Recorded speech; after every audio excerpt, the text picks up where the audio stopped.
Hi, everyone. I'm Josh Elliott. And I'm Anne-Marie Green. We are getting breaking news out of Syria. The second in command of ISIS has reportedly been killed. We want to get straight to the Pentagon, where our Homeland Security correspondent David Martin is. David, what can you tell us?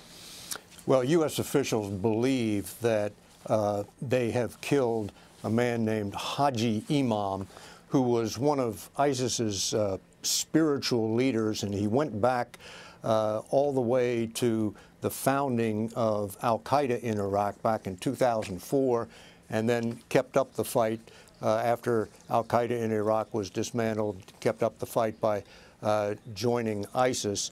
He was viewed not only as one of their inspirational leaders, but also as a man who had considerable control over their finances. He sat on their leadership council and was considered by some to be the man who would succeed the leader of ISIS, al-Baghdadi, if he is ever killed. But that apparently is not going to happen because U.S. officials believe he is now dead.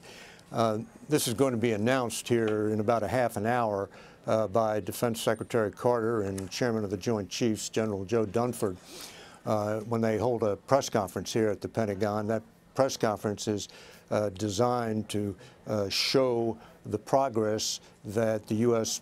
and its allies are making in the war against Iraq and against ISIS in Iraq and Syria.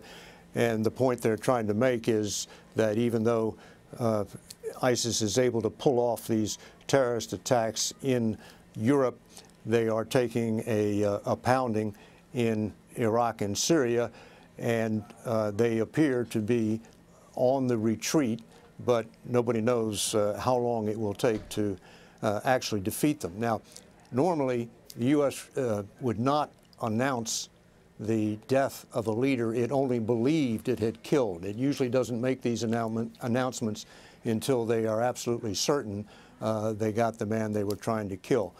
In this case, apparently Defense Secretary Carter is eager enough to show progress in this war that he is willing to go with a lesser standard of proof and announce that they believe they have killed him. David, you mentioned that we will be hearing from the Pentagon in roughly a half an hour. To this point, is there anything that you can tell us as to the operation that took this man out?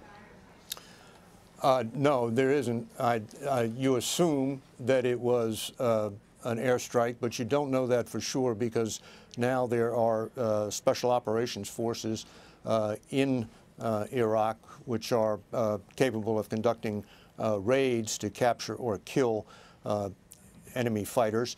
Their preference is to capture because then they can use them for their intelligence value. So the fact that this person is believed to have been killed tells me that it occurred in an airstrike, but that's just my own deduction. I don't have that from any official sources.